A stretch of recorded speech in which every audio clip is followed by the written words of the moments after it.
So, ladies and gentlemen, all off season, you heard me say that the Buffalo Bills were in the perfect position to nab the one seed for the 2025/2026 playoffs. And after we ended up witnessing one of the games of the year and Buffalo ended up coming out on top, my confidence has grown exponentially more that the Bills will finally get that one seed. And it's not just based off of the Bills' performance on week one, but also with the fall of the Kansas City Chiefs against the LA Chargers. It was the Ravens, obviously, choking away a 15-point lead on Sunday evening. And some of the other quote unquote contenders in the league not looking anywhere near as scary as the Buffalo Bills did. And it's not just week one, because I can tell you week one, for the most part, it's a lie. Who remembers when the New Orleans Saints were the talk of the town last year in 2024? When they won their first two games, scoring 40 points, everybody was going absolutely insane. But I think what makes me increasingly confident is looking at the schedules of each and every single AFC contender compared to the Buffalo Bills. And I'm very excited to unpack that with you today. This is day two of the celebration, right before we end up transitioning into the New York Jets preview part of the week, which will begin tomorrow. But again, as you're coming in, guys, let's savor this. Like, we witnessed a top tier performance, dare I say, the best performance of Josh Allen's career. Um, God, I think that we deserve multiple days of celebration before we end up shifting over to business as usual, if you will.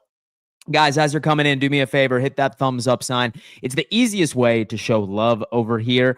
I want to make sure that for however many viewers are in this chat, we need every single person to hit that thumbs up sign. Let's propel this out to the YouTube algorithm. I'm trying to grow this community to new heights.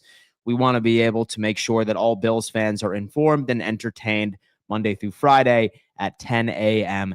EST. Also, do me a favor, sound off in the comments, sound off in the live chat. Let me know where you're tuning in from. What corner of the United States are you tapping in from this morning? What corner of the globe are you tapping in from? Of course, we need to go on ahead and give a couple of shout outs to our good friends, our plugs here, sponsors, starting off with William Mattar. Folks, if you are ever hurt in a car, you got to call William Mattar. This is the #1 car accident attorney in the state of New York. Let's face it, some people don't know how to drive. And unfortunately, you are on the wrong end of somebody's inept driving. If that is the case and you walk away with an injury, you have to make sure you have someone that is fighting for you. Look no further than my good friend William Mattar. He's staring at you right in the face. Phone number is on the screen. You are the man, Will. I also need to give a giant shout out to Sleeper. Folks, Sleeper is by and large the #1 player props platform on the market today. I do need to tell you, I did win big this week. Not only did the Buffalo Bills win, I ended up winning my parlay when I ended up locking in, showing each and every single one of you that Dalton Kincaid was going to increase his receiving yards. James Cook was going to get well over 10.5 receiving yards, and Joe Burrow was going to throw for over half a yard. All right. They are matching 100% of your first deposit all the way up to $100. You deposit $100, you're getting $100 free to play with. So go on ahead, sound off, and hit that link right in my description, because week 2 lines are already here. Might as well take advantage as much as humanly possible. Where is everyone tuning in from? Let's go on ahead and lock it in. We have Orlando, Florida is in the building. Parker Moore, what is going on? Wilmington, North Carolina. Bills guy, how you doing? Los Angeles, California. My boy Didi, what's up, man? How you doing? Jamestown, New York is in the building. Bowling Green, Kentucky. Talk to me. Salem, Virginia. Los Angeles, California is in the building. Syracuse, New York. Go Bills. DJ Finesse. Alberta, Canada. Raleigh, North Carolina. Hi, Dan. Checking in from Chicago. Susan Green. How are you doing? Sioux City, Iowa. It's pronounced Sioux, Dan. I am so sorry. Sioux City, Iowa. I know it now. I know it. Sioux City, I will not. I told you Caleb was ass. He was ass indeed. He looked good. Look, I knew last night when the announcers were praising Caleb Williams for being the first Chicago Bears quarterback since 1979 to complete 10 straight passes, I kind of had a feeling that it was all about to go up in flames. But have no fear. I'm going to be reacting to every single game on week one on this episode, giving you my takes and reactions. We will be discussing the Monday night game prior to the main topic of today is, are the Buffalo Bills going to get the 1 seed? I believe they are. Boston, Massachusetts, San Antonio, Texas, Connecticut is in the building. Toledo, New York, Maryville, Tennessee, Houston, Rochester is in the house. Guys, do not be shy. Do me a favor. Do me a favor and sound off. That's including the lurkers. Where are you tuning in from? Dan, I watched your AFC East roundtable yesterday. Your buddy Richie on there, the Jets guy. I think he's a spy for the Kansas City Chiefs. He looks so much like Nick Wright. Tell him I said so. I will let him know, but you can also let him know on this afternoon's edition of Fourth and Forever. We have DJ Finesse, South Buffalo at Tesla, Niagara Falls, New York. Bama's in the building. Now that's how you beat the Ravens, baby. Never quit. Delivery van lurking, currently in Springville, New York. Sorry I'm late, Dan. No problem, my friend. Vernon Hills, Illinois is in the building. Look at me logging in from my YouTube. Michelangelo. Good morning, brother. Michelangelo, what's good, man? Good to see you. Singapore tapping in. Orlando, Florida. San Antonio, Texas is in the building. Man, guys, listen, it is really crazy how far all of you truly extend on a daily basis. Tom Brady is from Toronto here, the house, St. Cloud, Florida. First thumbs up today. That's my guy right there. Shout out to Steven. Shout out to everybody that makes this a part of their daily routine. All right, because we talk Buffalo Bills football. We talk NFL football each and every single morning. I hope that you guys utilize me as an easy way to get through your work days. Some white noise in the background. Let's go. Dan, are there any thoughts on Shavers if you think he will be more of a factor down the stretch of the season? It's tough to say, man. Like, I started unpacking the film a little bit, and what did he walk away with? Like 1 reception for 3 yards. I mean, he's really going to be a wide receiver 4 or 5. Like, what I saw from the Buffalo Bills this past Sunday is that Keon Coleman is the offense. Like, that's Josh Allen's favorite target. I think Khalil Shakir will again end up having multiple games where he sees the most targets by himself, but Josh trusts Keon. Like, Josh handpicked Keon Coleman for this team 2 years ago. And I think based off of Keon's performance, based off of Khalil Shakir, based off of Joshua Palmer, maybe we might have a couple of games here and there where Shavers gets a couple of receptions and targets, but I think he's going to be playing more of a role, kind of like how Curtis Samuel played for the Buffalo Bills last year, like with Shavers. And so I'd be happy to be wrong. And so, again, he was a camp sweetheart. He looked good in the preseason. But say that I'm going off of the behavior of the Buffalo Bills this past Sunday. It's hard for me to see Shavers take away any targets from the top 3 guys. Like, that's kind of where I'm at. But, hey, listen, if Shavers wants to go out there and win a couple of games for us, I'm completely fine with that. Nobody is talking about this because we won, but what was up with the horrendous spot on Josh's run? Clearly a first down, and they mark us short, and we ended up punting. Shaking my head. Where is this laser tech that everyone was talking about? Yeah, you know what? Like, it's funny because I feel like that I was able to forget a lot of the terrible calls against Buffalo, and I'm not nearly as upset about a lot of them since we walked away with the win. Like, for example, with Keon Coleman being pushed out of the end zone for the 2-point conversion. That should have been 2 points, right? Like, you can't defensively pass interfere, or you can't bump a receiver off of their route out of bounds and not give them the nod for the 2-point. That was frustrating. The shitty spot.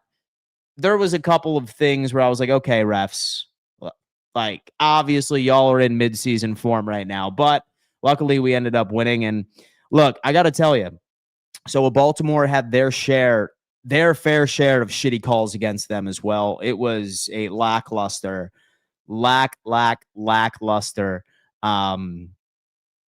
showing from the refs. Dan, I know we got hosed by Derrick Henry. One thing people are not talking about is how our D-line will look different in 6-week thoughts. So for me, Randall, I got to tell you, it's really hard for me to walk away with conclusions on our run defense or our defense in general, especially against arguably one of the best running backs of all time, right?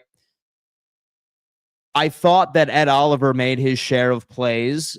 I thought that like we did end up taking care of Henry a couple of times in the backfield. Let me see what this team looks like against Breece Hall and Braylon Allen on week 2, as far as the run defense is concerned, because it's tough. It's tough to see how far this team has gone, because you're talking about a guy like Derrick Henry that does this to just about every single defense in the NFL. In fact, that's a really good statistic that I need to look up. Has Derrick Henry gone for well over 100 yards against every single NFL team? I wouldn't be shocked if he's at least done it to 25 of the 32. And those 7 that were not mentioned were because he hasn't played them or he's only had like one matchup against them in the first place. So I wouldn't look at the Derrick Henry performance as a measuring stick for this team, because he is the anomaly at that position, right? Like, that's kind of how I look at it.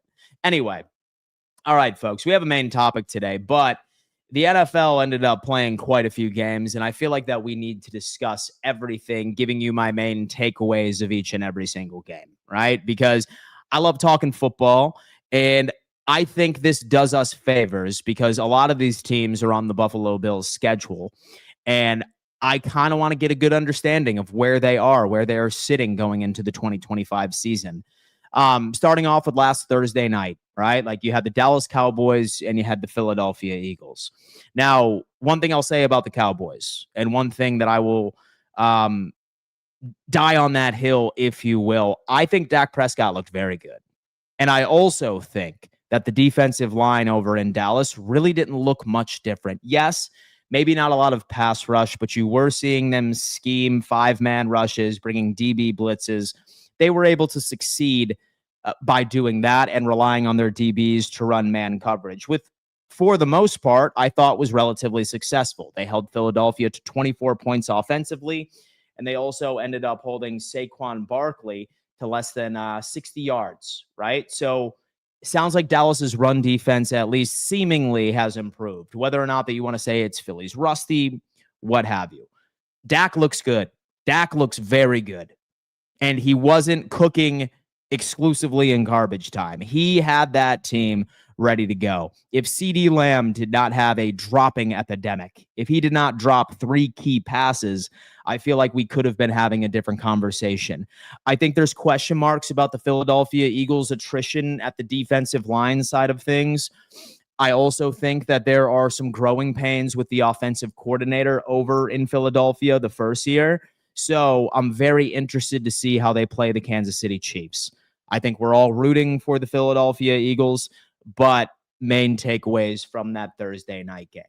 Moving on, and a game I know that all of us were thrilled to see the final score, was the Kansas City Chiefs and the LA Chargers. My God, LA, Jim Harbaugh, thank you so much for taking down this team. How about Justin Herbert? And so I feel like John Gruden right now, just hyping this QB up, but he deserves it, man. 25 for 34, 318 yards, and 3 touchdowns. Let me tell you something about this Chargers offense that really got me excited. What got me excited was the fact that on many times where you thought LA was going to be running the football, Harbaugh had the balls to tell Herbert, you know what, pass this bad boy. That had the Kansas City Chiefs defense on their heels, making Kansas City's defense look very vulnerable. If Chris Jones was not getting pressure, the Chiefs were not getting pressure whatsoever. Outside of Trent McDuffie, like, you were seeing guys all over the field. Quentin Johnson, Ladd McConkey, Keenan Allen's old ass was out there making plays. Love what I saw from LA. And I got to tell you what, with Kansas City, and I've made this mistake before, I hope that it doesn't bite me in the ass. But with Xavier Worthy out now, with Rashee Rice missing the first 6 games, and looking at the Kansas City Chiefs schedule for the remainder of the season, at least these next 4 or 5 weeks, it's tough sledding for these boys. So the Kansas City Chiefs have the Eagles next week. They play the Ravens within, I think, the next 2 weeks after that, and then the Detroit Lions, who I know the Lions ended up having a slow start. Do not think for a second that the Lions are going to be looking like that all season. It's growing pains for me. But solid win for the LA Chargers. Can Kansas City figure it out? My hot take is that Kansas City is going to be bringing back Tyreek Hill via a trade. But I suppose we will revisit that once it happens. Moving on to some of the Sunday games. All right. Let's go with this one. My God. At the Indianapolis Colts and the Miami Dolphins. And I got to tell you, I told all of you. I told each and every single one of you that Indianapolis was about to be taking care of the Miami Dolphins, and they did, right? I don't like the secondary over in Miami, which I think is pretty clear that that has come to fruition. I do not trust the offensive line over in Miami, although ironically enough, Tua was top 3 in the most protected quarterbacks all offseason, right? Or excuse me, week 1. He was his protection numbers were completely off of the charts, surprisingly enough, because Indy was not really getting much pass rush.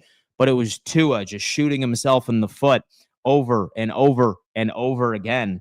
8 garbage time points, and you had Daniel Jones go out there looking like prime Joe Montana, slicing and dicing up that secondary.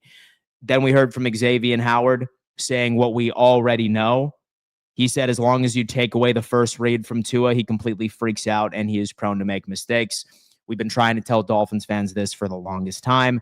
We have Indianapolis with a massive victory. I think it probably also helped that they had this big ceremony for the late Jim Irsay. It's been a while since Indianapolis has won a week 1 matchup. It was some ridiculous time frame. But I don't know what to think of Indianapolis. Like, I think they play the Denver Broncos this week. So can Daniel Jones sort of take a step and be the 2025 Sam Darnold of last year? I don't know. But give me the solid props rate to the Indianapolis Colts. Miami, I'm kind of concerned about. I think they beat the Patriots, but we shall see. Steelers and the Jets. And this is interesting because we're facing off against the New York Jets on Sunday. And I have to give credit where credit is due because it's week 1, right? And I need Justin Fields to continue to go on ahead and prove this to me. And what a test against the Buffalo Bills. But I regularly said that Fields could not read a defense, not a very good passing quarterback. He's run first, bails far too often. But Fields looked good. Fields did not end up making mistakes. 16 for 22, 218 points. Breece Hall, well over 107 yards on the ground. And Garrett Wilson doing Garrett Wilson things. But of course, you have old man Rodgers going for 244 yards, 4 touchdowns. You have DK Metcalf just going all over the place. What impressed me from the Pittsburgh Steelers was how Aaron Rodgers was able to evenly spread the football around to ultimately end up making plays. Pat was regularly implemented. Same thing with Calvin Austin III, who is a wide receiver too. Many of you were, I could guarantee, not familiar with until this past Sunday. And then DK obviously being the deep threat at 20.8 yards per reception. If Rodgers can mimic this, this is a scary opponent in the AFC North. This is a very scary opponent. Do they potentially go out and threaten the Ravens for the AFC North? We're going to have to see. But that defense looked like shit too. If Fields is going out there slicing and dicing and winning in the pass game, if they are running all over you with one of the best front sevens, it's hard for me to walk away with a final conclusion with this. But, I mean, we'll see what the Jets do on week 2 against the Buffalo Bills. Moving on. How about the Carolina Panthers and the Jacksonville Jaguars? Folks, I am so sorry. I'm going to look you in the eye right now, and I'm going to give you a sincere apology for hyping up the Carolina Panthers because holy hell, Bryce Young looked like shit. I am a sucker for a feel-good story. So when I saw Bryce Young get benched last year, he came back. He was a world beater. I had hope that he was going to be able to turn this organization around and he was going to be able to actually have a decent career. Because nothing breaks my heart more than when somebody who I think is a good person ultimately ends up being like a first-round bust. You don't want to see that. So I fell in love with the story. But some of the red flags I saw from Carolina. Half of the reason why Bryce Young was not a good quarterback in his first rookie season and halfway through his second year was due to his mechanics. His mechanics were absolutely ugly, and it was almost impossible for him to succeed. And all of a sudden, when you saw that back half of the 2024 season, like you were like, oh my God, like what's the reason for this improvement? You look at the tape, his mechanics were exactly the same. Exactly the same. So I'm not going to go out and say that it was just pure luck. Perhaps it like had to be with lack of opponent, although that he had great games against teams like the Kansas City Chiefs and the Philadelphia Eagles. Like they were nipping at their heels. But the old Bryce Young showed up, dude. 18 for 35, absolutely pitiful. 154 yards, 1 touchdowns, and 2 interceptions. I respect the Jacksonville Jaguars pass rush. Don't respect their secondary. Bryce Young, for as much as we were hyping you up, like you should have done a lot better than that. One thing I can say, and one thing that I will give him a pass on is that it was sort of a weird timeline for the game because you were seeing so an hour and a half rain delay going into the third quarter and a full halftime. So maybe he was rusty. Maybe it knocked him off of his rhythm. I don't know. And here you are. But Lawrence, once again, absolutely mid. 19 for 31, 178 yards, 1 touchdown, 1 interception. You have Travis Etienne, 16 carries for 143 yards. He's the type of guy that's going to put up numbers like this as a running back. Next week, he'll probably put up like -3 yards. That's who Travis Etienne is. I'm sure a lot of us are curious. Oh, Dan, how did our boy Travis Hunter look? 6 receptions, 33 yards. And Brian Thomas Jr., 1 reception for 11 yards. I will never forgive you for drafting you in the second round of my fantasy football team. But that's a conversation for a different time. With Jacksonville, I'm kind of curious to see what they do in the AFC South. I think they have enough of a team. I really think that Houston looks bad. Like, Houston looks bad.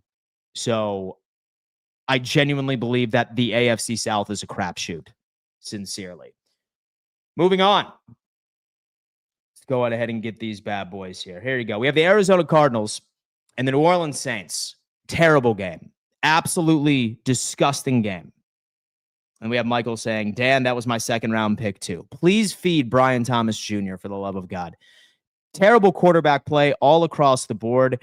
We ended up seeing Spencer Rattler put his team in a position to win. It did not happen. The Arizona Cardinals were able to find a way.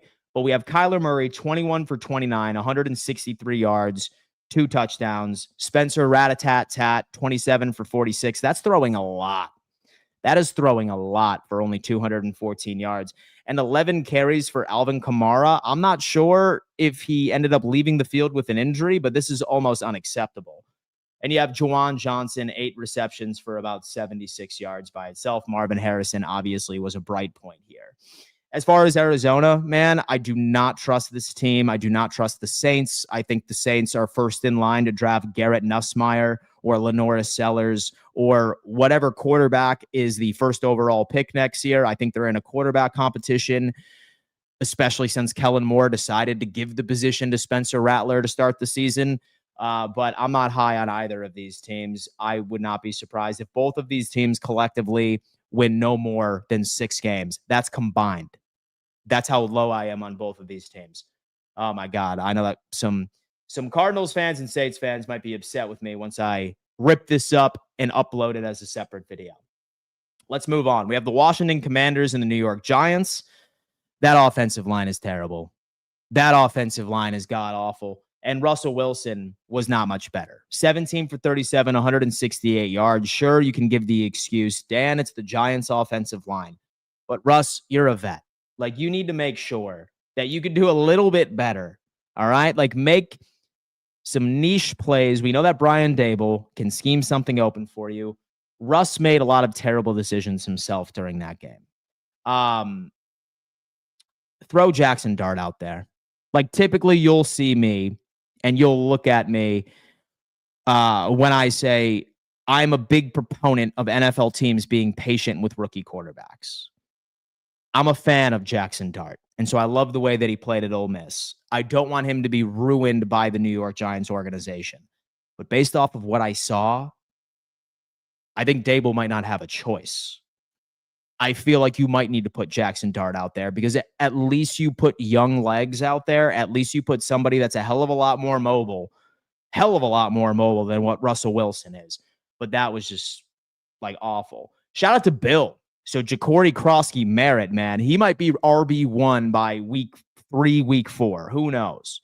Especially if Austin Eckler's old ass is put on the IR with a paper cut. We know that that's happening eventually.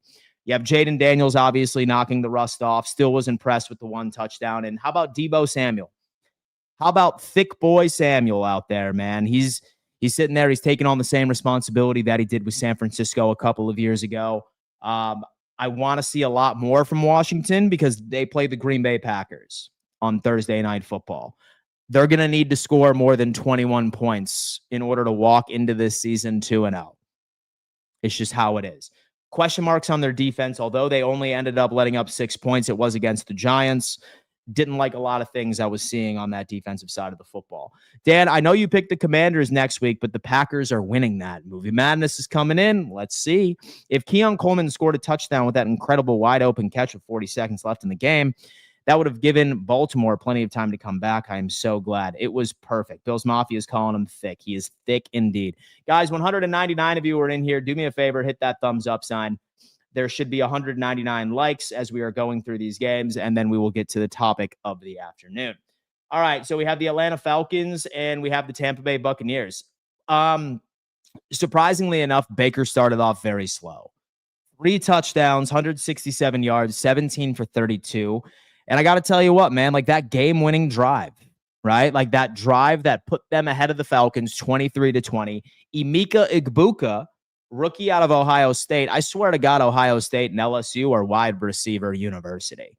Like, prove me wrong at this point. And Chris Godwin wasn't even out there either.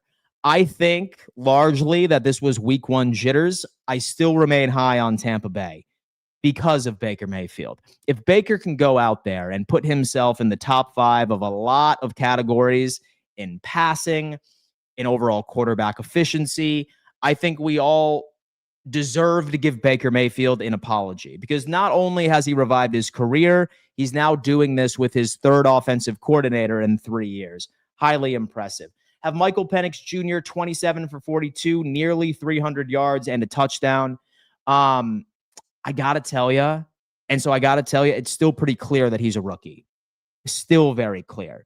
Did y'all see how many attempts that Atlanta had in the red zone, like on the 10? Tampa Bay continuously stopped them, but Tampa Bay kept shooting themselves in the foot, giving them a fresh set of downs. They stopped them so many times. Penix was making some terrible reads occasionally. He looked good, but he's a rookie. Remember, just like J.J. McCarthy, I have him as a redshirt rookie. He's going to make mistakes.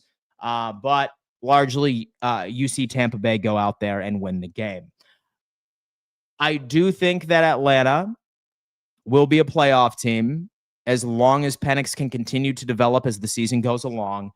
But shout out to Tampa Bay for winning a close one there. Moving on.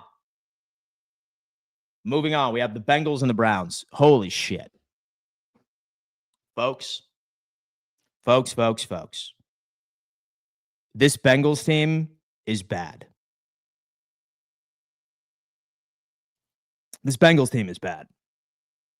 And I told each and every single one of you all offseason. Like, you spend $250 million to field the exact team. This team was literally a chip shot field goal away. A missed chip shot field goal away. The Bengals had 7 yards of offense in the second half. Do you guys know that? 7 yards of offense. That is awful. Cleveland's defense really ended up bringing it to them. Again, a lot of issues on the offensive line. If, for example, you have reasonable matchups between Jamar Chase and T. Higgins, we're going to go ahead and take a look at this right over here, right? So you have T. Higgins, 3 for 30, Jamar Chase, 2 receptions for 26 yards. Thank you. I drafted you on my fantasy team. I think that, say, for example, I want the demise of a team that I can't stand. I might as well draft their stars on my fantasy football team because that's what I get right then and there. This is just piss poor Piss poor production. 14 for 23, 113 yards and 1 touchdown. Like, look, I know that this is a divisional game, but this is the same story over and over again. If, for example, good God, and I'm not rooting for this at all. If Jamar Chase or T. Higgins get hurt, what is this team? Like, what is this team? Like, you have the exact same defense as last year. Thank God it was Flacco and an ineptitude Cleveland Browns offense. What is it going to look like for them as the season continues once they start playing some more formidable teams? I know that Cincinnati starts off slow, but when you pay all that money, it was close to $250 million for the same team. This is what you get. 17-16 against the Cleveland Browns is absolutely diabolical. So I think that they win next week, but we'll see. As far as the Browns, dude, I think they're going to win a few more games than people are letting on. No, I don't see them as a playoff team. No, I don't see them being AFC North contenders. But a lot of people had them at 3 to 4 wins. I think their defense is good enough to get them to 6 or 7 wins. And so I sincerely do. And so I see them taking down 2 wins in the AFC North. And they do it each and every single year. It's a quality defense. As much as people might give shit to Kevin Stefanski, I still think he's one of the better coaches. He's a back-to-back coach of the year at one point. So that's it. But again, it's week 1. Let's see what everybody has to say about that. Moving on, we have the Las Vegas Raiders and the New England Patriots. Again, sincerest apologies for hyping up the New England Patriots. Piss poor. Absolutely piss poor. Drake May did not look good. And granted, I do want to throw this out there for context. Maybe it was rust because preseason reps really aren't that much, right? You have the Patriots, and then with Drake May, 30 for 46, 287 yards, 1 touchdown, and 1 interception. Terrible secondary over in Las Vegas. You could see that. But failing to establish a run. So whether or not that was the front 7 over in Las Vegas, or whether or not that was just the run blocking scheme from the offensive line over in New England, that can't be the case. They need to be able to establish the run, because when Drake May is putting up close to 300 yards, that should be enough. That should be enough. Receiving game, Booty went for 103 yards. You have Stephon Diggs at 57 and Hunter Henry for about 4. He was moving the ball around appropriately, but you need to get the run game established. Need to. Absolutely need to. But we shall see. It's a long season. Hopefully they will be able to and figure it out. As far as the Las Vegas Raiders, dude, like with Smith, 362 yards. And the fact that Gonzo was out, I'm not sure if he would have done the same thing. And with Gonzalez being like able to take away Brock Bowers, I think they probably would have put him on Brock Bowers if he was healthy. And that's how they should do it. Like, never put a linebacker on Brock Bowers. Like, you arguably need CB1 on Brock Bowers, because look at what this man did. 5 receptions, 103 yards. And then that obviously left open a bunch of opportunities for Jacoby Myers. Like, that's how you do it. But so with the Raiders, we'll see. So they play the LA Chargers this weekend. I think that's going to be a hell of a lot more of a measuring stick. And the New England Patriots are playing the Miami Dolphins next week. I am battling back and forth on who wins this game. It's very difficult for me to and make a conclusion just yet. Moving on. Let's talk about the San Francisco 49ers and the Seattle Seahawks. I'm high on the San Francisco 49ers this year. I am. Not because they're a good team, but because their schedule is the easiest schedule in the NFL.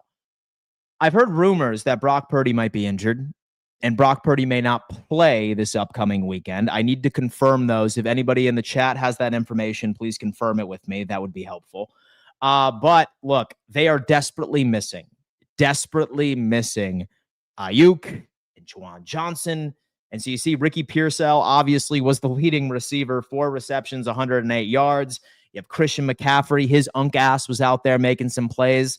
Wrap this man in bubble wrap until he's ready to play again, because that's the offense's only hope. And then moving on with McCaffrey, 22 for 69. The offense still runs through Christian McCaffrey. It's confirmed. So we have Brock Purdy out for this game moving forward. And followed by the Seattle Seahawks, right? So we go over. We have Sam Darnold, 16 for 23, 150 yards, 0 touchdowns, and 0 interceptions. Is this the Sam Darnold of old? or was he struggling that much against the San Francisco 49ers defense? I don't know where it goes. Charbonnet, he's new RB1. I'm sorry for anybody that drafted Kenneth Walker in your fantasy league. I mean, it's over. Like, yeah, I mean, he's clearly the guy getting all the touches. Quality performance. You have JSN, 9 receptions for 124. Again, thank God I drafted him in my fantasy football squad.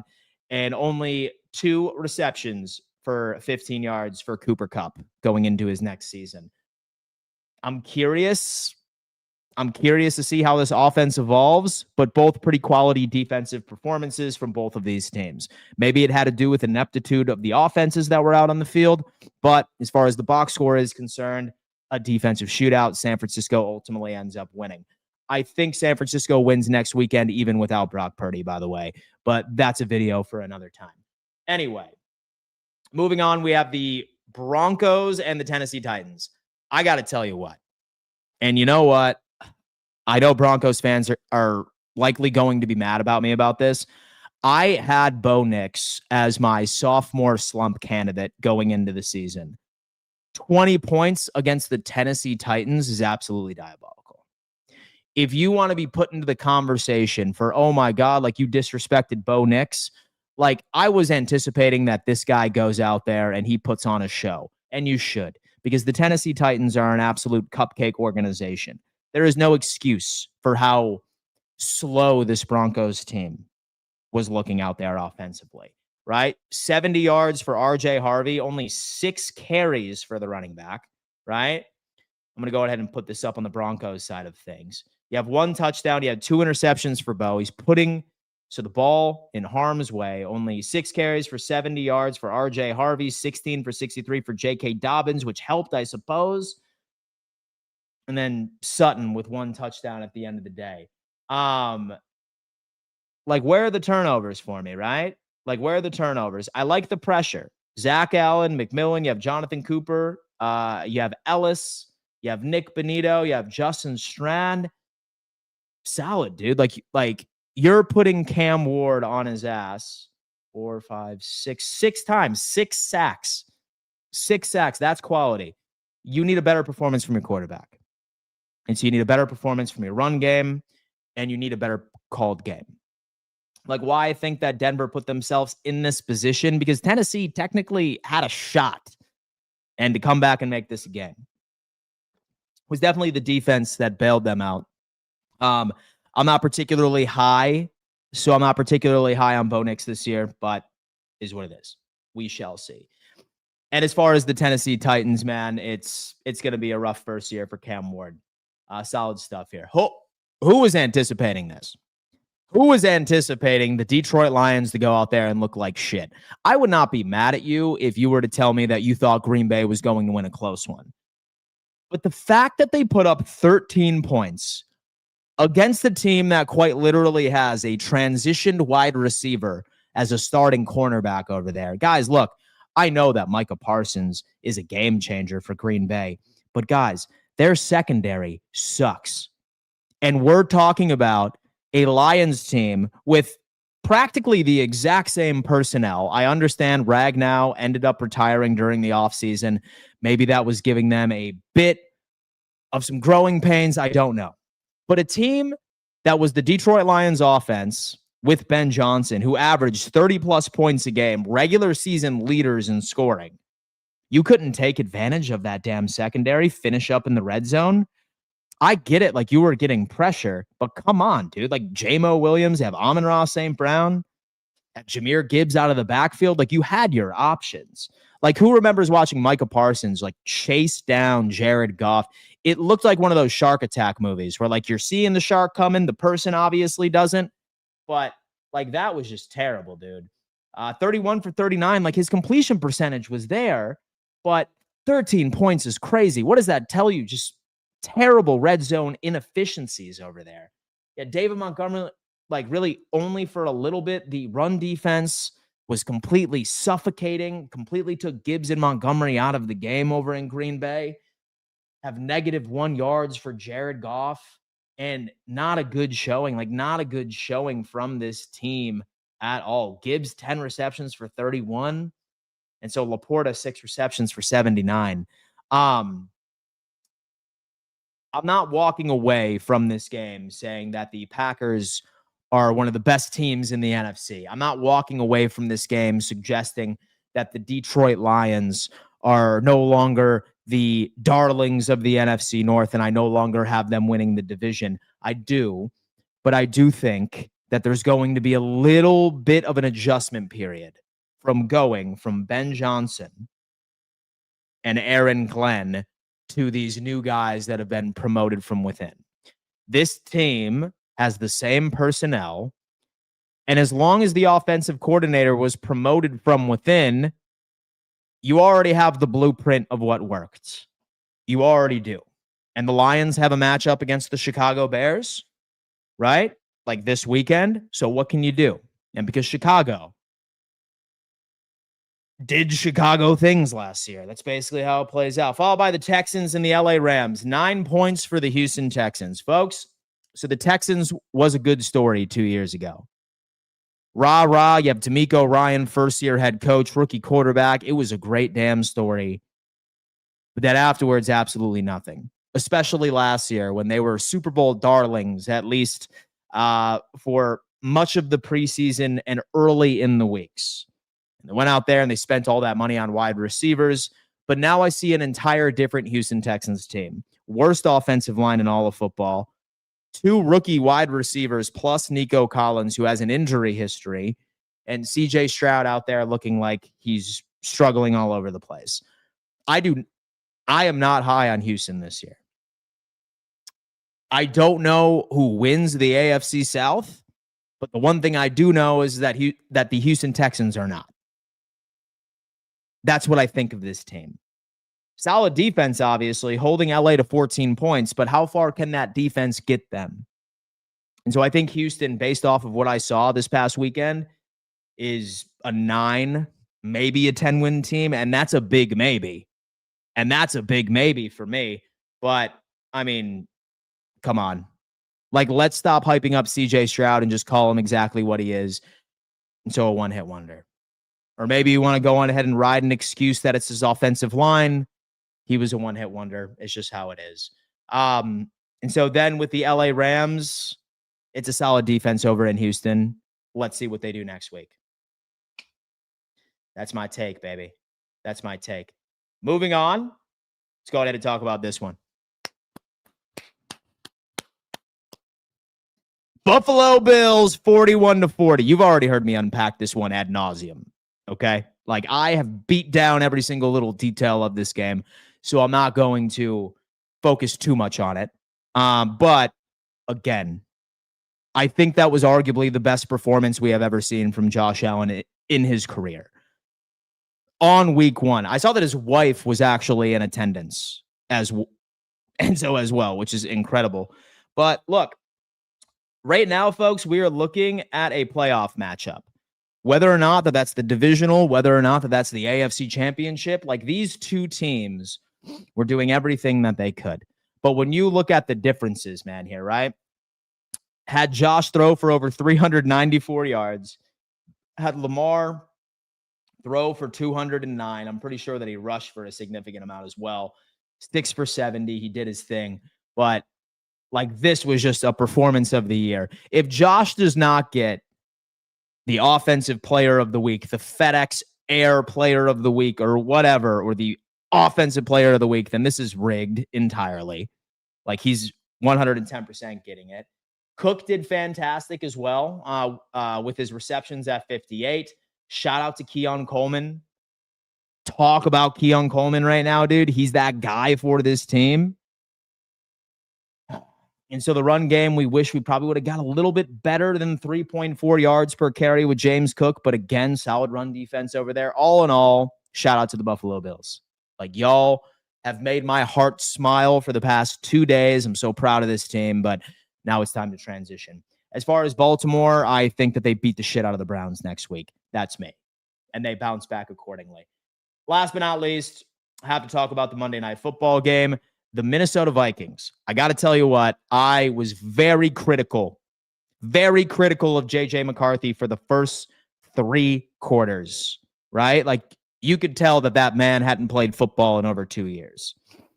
Like, that's largely what it was. And I was willing to give him the benefit of the doubt. The fact that he was able to lead that offense to 21 points in the fourth quarter, trying to do his best to mimic a Josh Allen performance. Don't worry, young buck. Perhaps your time is coming. Be patient. But most of these yards were done.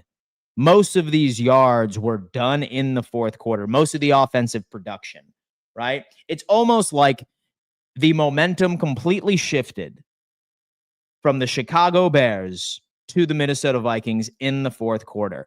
I knew that the Bears were having trouble.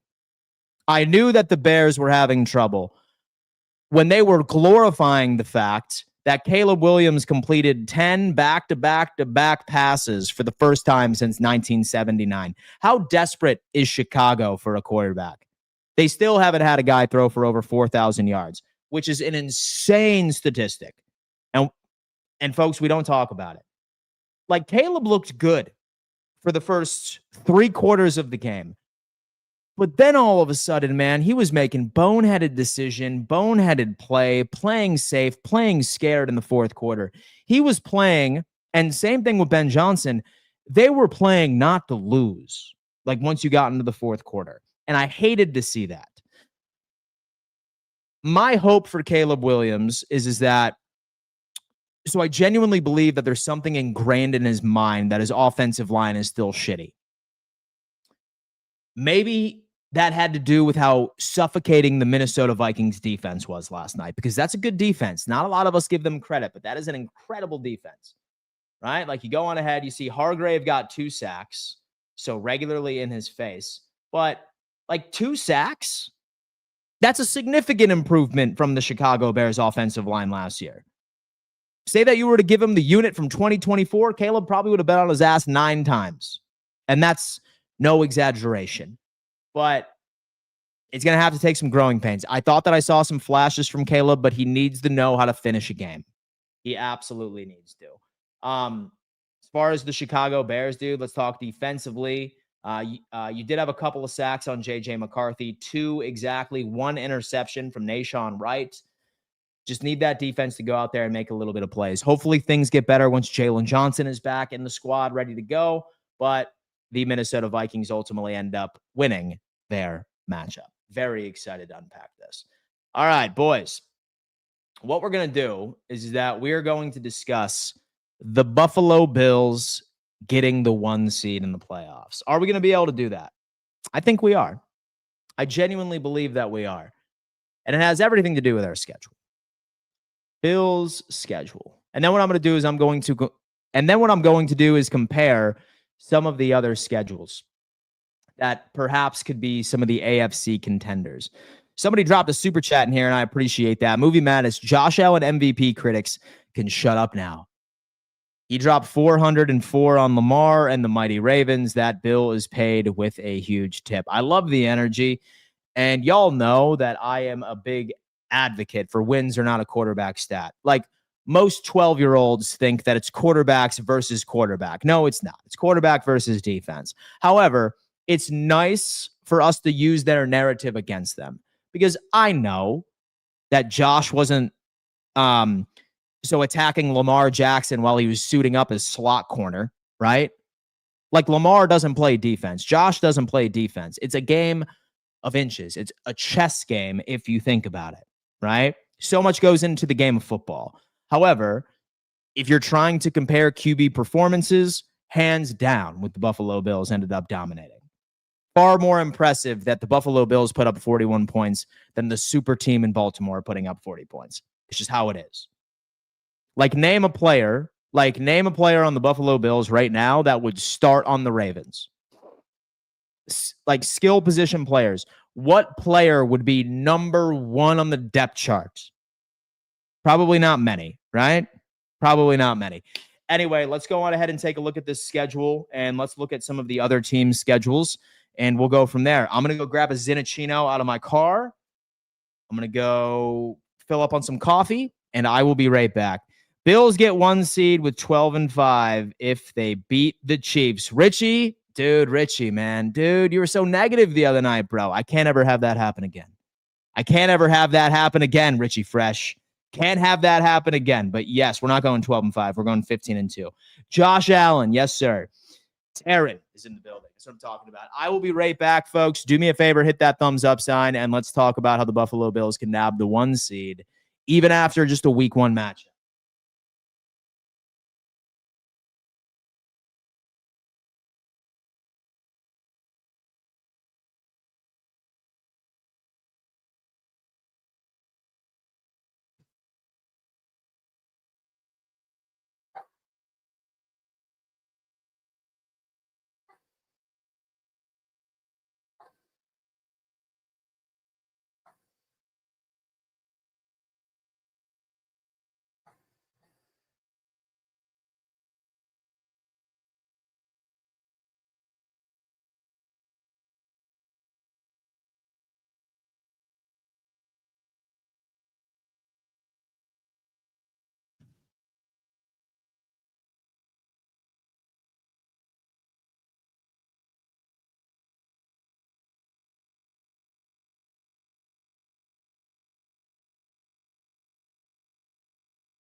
All right, fools.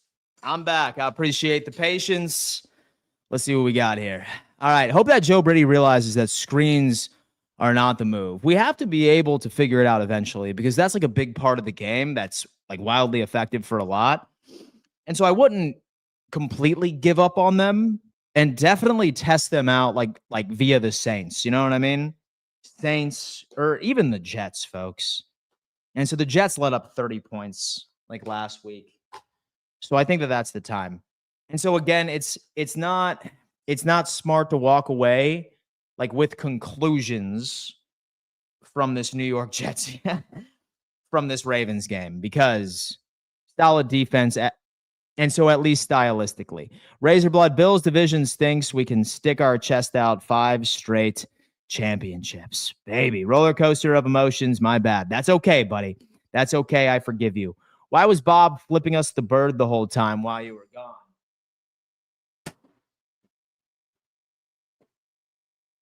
And so nothing's more disrespectful than a slap. You know what I mean? Like a punch is one thing, but a slap is just diabolical. Screens are fine, but you have to know when not to. Absolutely.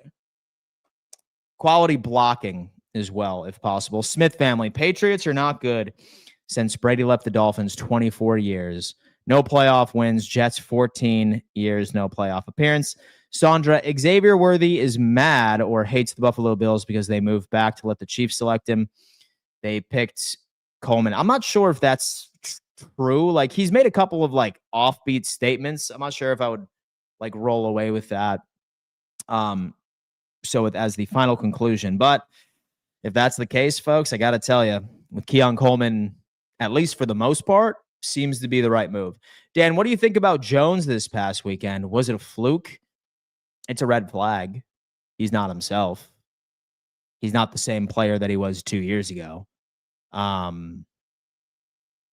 don't know. So with Deion Walker, like he looked good with his 1-tech reps. Like he looked good with his 1-tech reps. So who knows if he starts getting some more stuff like that. And like granted, right? For the most part, he was going up against Tyler Linderbaum, who's one of the best centers in the NFL. So maybe I'll give him the benefit of the doubt, but still. Anyway, folks, so I like looking at the 1 seed possibility based off of obviously this team staying healthy in all the right places. And by the way, we haven't even talked about that. Based off of what we heard from Sean McDermott, sounds like we got out of this Ravens game relatively unscathed outside of a couple of minor cuts and bruises, if you will. So that's fantastic. But let's knock on wood and hopefully that same energy maintains. But I often look at week one performances, but then I also look at strength of schedule. And I also try to identify teams that could potentially steal the one seed from the Buffalo Bills, right? And quite frankly, I only have two. I have the Ravens and I have the Kansas City Chiefs. I know the Chiefs looked like shit on week one, but any one of us that says that the Chiefs are done are just in a position of manifesting it. We are no different than Miami Dolphins fans coming on here saying the Bills are done and the window is closed. That's the hard truth I like throwing out there until proven otherwise. And if you don't think I will be celebrating that the Chiefs are done like a wild animal, you're out of your mind. But I think it's the Chiefs and the Ravens who are in competition for the one seed, barring whatever happened during week one. So, what do their schedules look like compared to the Buffalo Bills? I'm sitting here and I'm looking at the New York Jets, whose defense looks like an absolute mess. Yet Fields go out there and look good, but the Steelers' defense was not on the right page. Followed by the Miami Dolphins. I think we all know what their problems are. Offensive line, no secondary whatsoever. I think that's going to be the case. Moving on with the New Orleans Saints, like who are we playing? Spencer Rat-a-tat-tat. We have the Patriots, who did not look scary at all. We have the Falcons, who basically have a rookie quarterback. Might present some issues with the run game with B. John Robinson. He's a dynamic athlete. I could see him winning a couple, but I'm still taking the Buffalo Bills.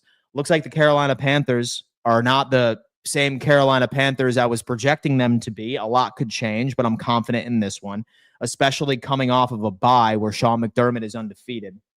Have the Kansas City Chiefs at home. I think it's pretty clear, and I think we can all admit, and so I think that we can all admit,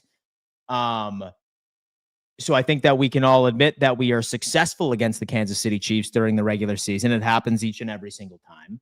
We have the Houston Texans and the Buffalo Bills, right? I think that team's offensive line's a liability. I think that they present some challenges defensively for this team, but I still got the Bills. Steelers might be a tough one. Bengals might be a tough one, maybe. Like maybe, say, for example, that they can go on ahead and start catching their stride when they need to, followed by the Patriots again. Like, guys, I'm sorry, but I really feel like we sweep our division this year. I really feel like we sweep our division. And so I could be wrong. Maybe a team steals one from us, but I'm not sure if you guys are on the same page, but I feel that energy right now. Like back in the day, I probably would have put out the Pats, but I mean, maybe not so much anymore. Have the Browns come on. Have the Philadelphia Eagles. I think like this is the next game that scares me. I genuinely feel like this is the only game on the schedule that scares me. And Philadelphia even has its share of question marks because they practically have a brand new defensive line. Like, yes, you still have Jalen Carter. Haven't seen In fact, how long is Jalen Carter suspended? Was it only a game? I feel like I need to lock in and figure this thing out. But obviously he'll be out there. And maybe their defensive line will look much better. And then the Jets. So who knows if we have our starters out there at that point. I'm feeling very confident about all of this. I'm feeling very, very confident about all of this. Tom Brady, week one, Bills beat the Patriots 31-0. New England still won the Super Bowl. Yeah, man. But like, what does like 15 years ago have anything to do with this year? You know what I mean? Like, what does 15 years ago like have to do with anything? Watching Josh Allen tell his teammates, just follow me and use every player to win, was so amazing. He is the best player in the NFL. Backbone, don't underestimate the Jets' run game. That's a bad matchup for the Bills' defense.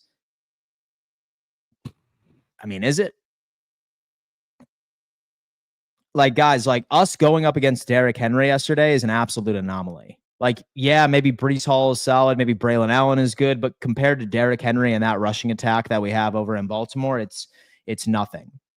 It's like going from like a Ruth Chris dining experience down to Outback Steakhouse. That's largely what it looks like. Smith family is saying, I know it was 03. I was Tom Brady 12 because that's your name on here, and saying it was years ago. And he goes, it just means week one's not everything. For sure. This morning on Joe and Jeremy show on WGR 550, Jeremy cited ratings for the defensive players week 1. Number 1, Ed Oliver was the top of the list. Milano Bernard were the bottom. This was Sanders and Walker. I'm going to have to take a look at some of these PFF rankings, right? Obviously, quality to Ed Oliver, right? And as far as Sanders and Walker, interesting. It probably had to do with lack of snaps, but that's me. And do you have a letdown after such a big emotional game? So against the Jets, no. Nah, man, it's tough. Like, I'm genuinely sitting here, and I'm not saying that Buffalo is going to go on a run and win every single game, because a lot can happen, right? Like, we can get some injuries, we can come out flat, but I'm looking at this bad boy, dude, and like, I'm really seeing maybe a scary game against Philadelphia, and that's not until after Christmas. But I mean, I guess a lot can happen. Dan, and do you think Buffalo takes a look at Jabril Peppers? I thought that I heard that the Steelers just signed him. I love my team. I just want to say that Justin Herbert is going to be very top level this year, and they have a good defense. Bills versus Chargers AFC Championship game in 2026. I love it. And so our defense had Zay Flowers looking like Jamar Chase. And so our offense, and so had the Baltimore Ravens looking like a junior varsity team too. It's basically how we look at it. And the Steelers just signed him. So we can sit there and like, we can be critical, right? So we could be critical of the Buffalo Bills defense, but like, you better have the exact same things, exact same complaints for the Baltimore Ravens defense, which is on paper the best in the league. Maybe it just has to do with us going up against elite offenses, right? Like, maybe it just has to do with that. It's just how it is. Like, we don't know anything about this defense yet. Like that's basically how it works out. Like, yes, Lamar and Derrick Henry were able to do whatever they wanted to against the Bills defense for the most part, but the Buffalo Bills were also able to do whatever they wanted right against the Ravens defense. So it's how it is. And so unless you're the 85 Bears defense, you know what I mean? Like 9 times out of 10, when you go up against quality competition and quality quarterback play, like, you're going to get smoked. And the Baltimore defense was horrible. So was the Buffalo Bills. But you know what? It was popcorn. It was popcorn all over the place. And the Jets are getting overhyped after one game with their D was trash, just like last year.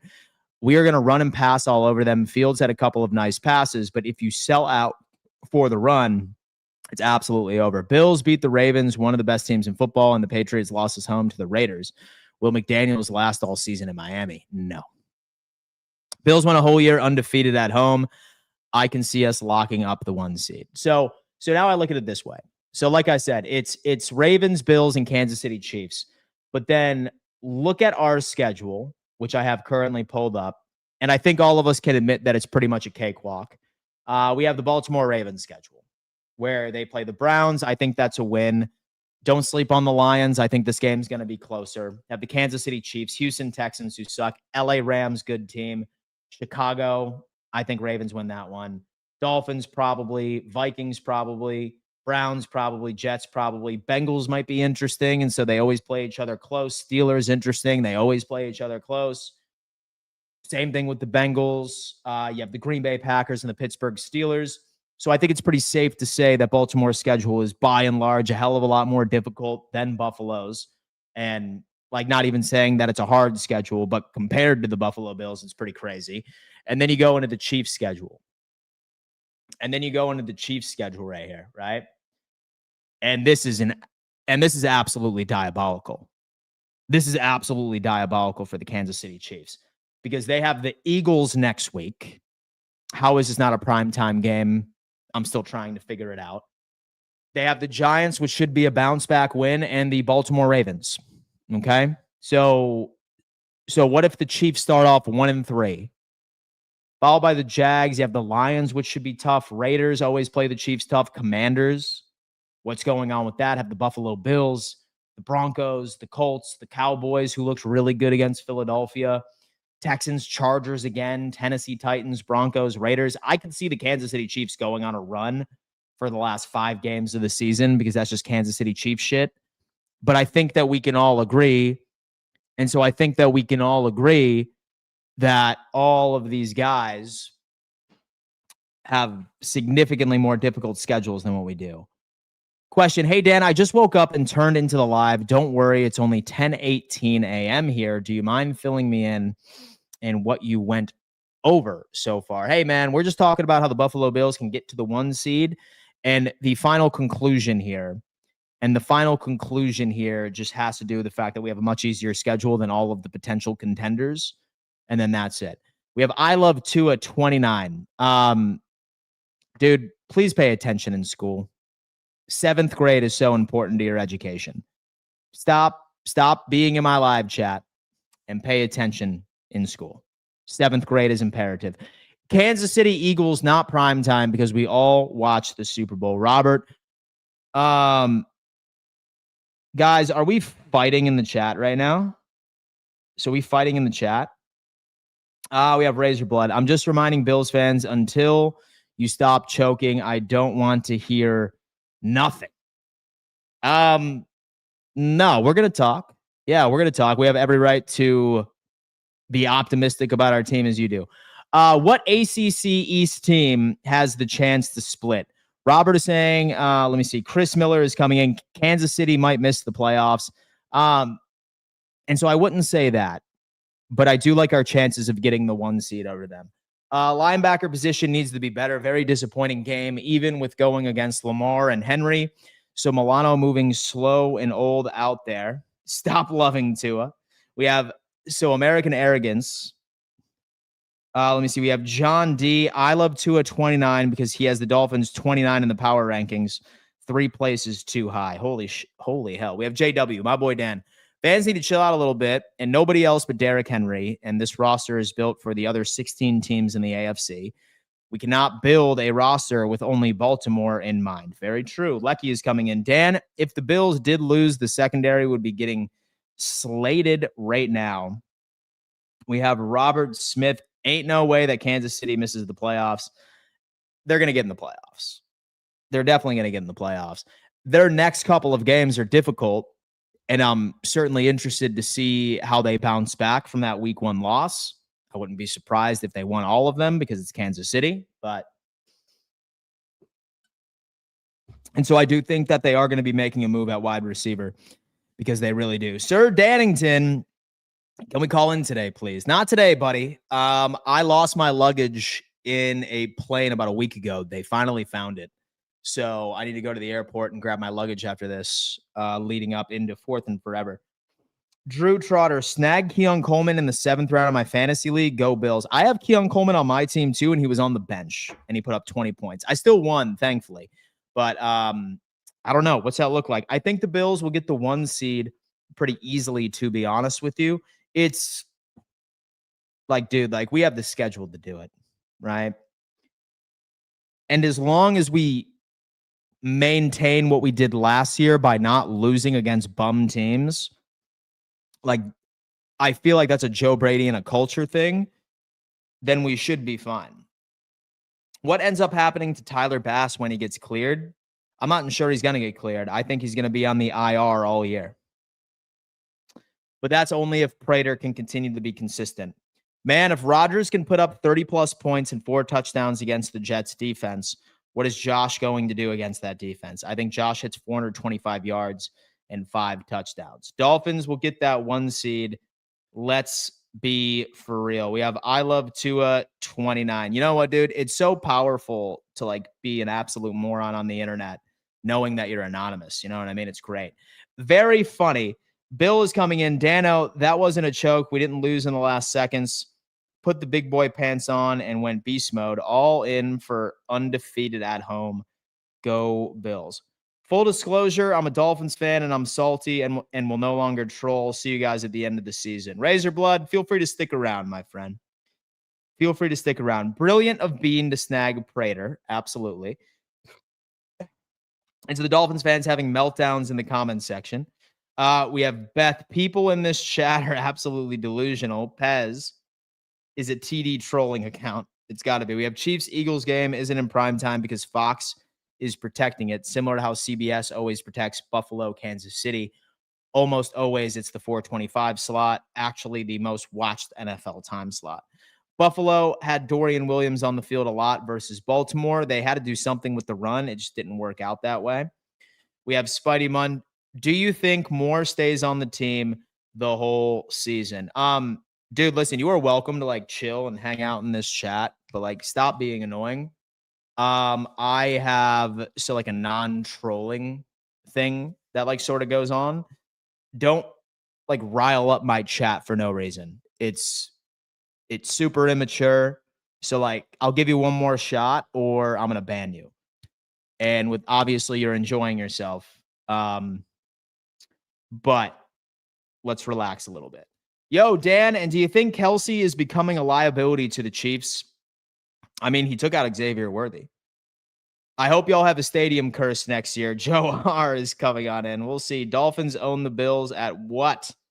Smith family. Nick 716 question. What are your thoughts on the Bills having a legitimate shot at an undefeated season? Is there a chance we go 17-0? No, I think we lose a couple.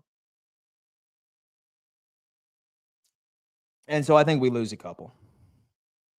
Senke, we got to dominate on defense. We really need more out of Bernard. We have Jamal Jones and the Dolphins beating coming next week for Buffalo.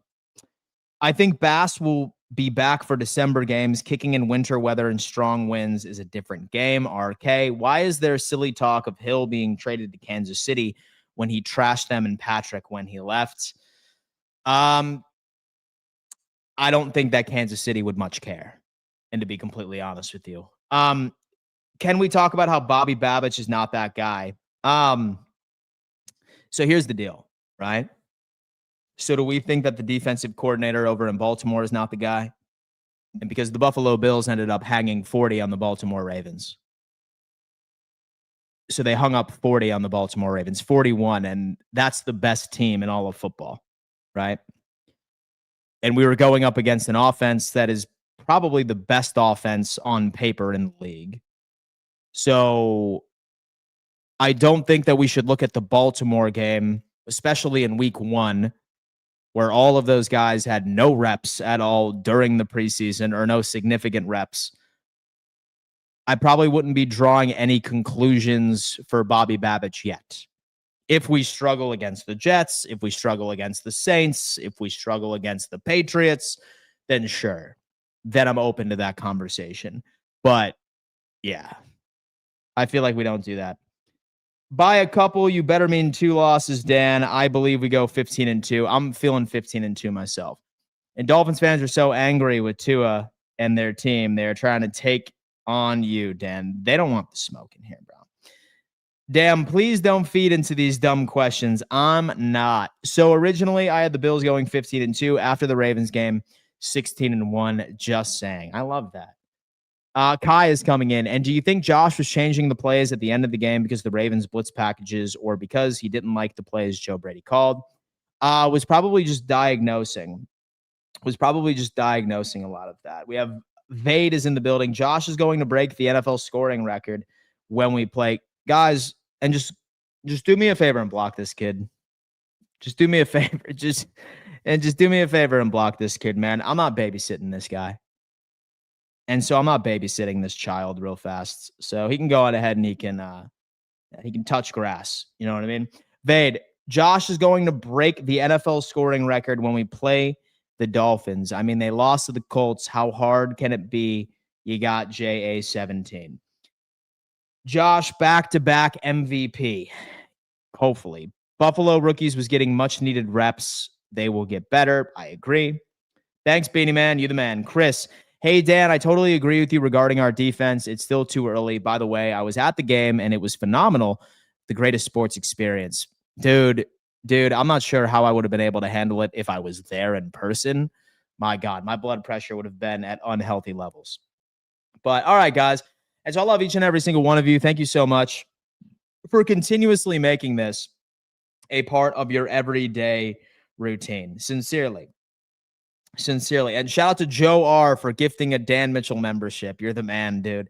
I need to go get my luggage that has been lost for over a week at the airport, and then I'll be back for Fourth and Forever on the Roundtable Sports Network. Do me a favor, guys. Hit that thumbs up sign, subscribe, and turn on bell notifications. Had a great show today. And then tomorrow, we are going to start unpacking the New York Jets game, planning an attack against the New York Jets in MetLife. Can Buffalo go 2-0? I'm confident that we will, but we're still going to talk about it. Hit that like button, subscribe, turn on bell notifications, and if you are ever in conversation with somebody that you know likes the Buffalo Bills, feel free to mention my name. We're trying to grow this community as much as humanly possible. Shout out to William and Tar Law Offices. Shout out to Sleeper. Go take advantage of the promo. Link is in description, and we will see you here in a little bit.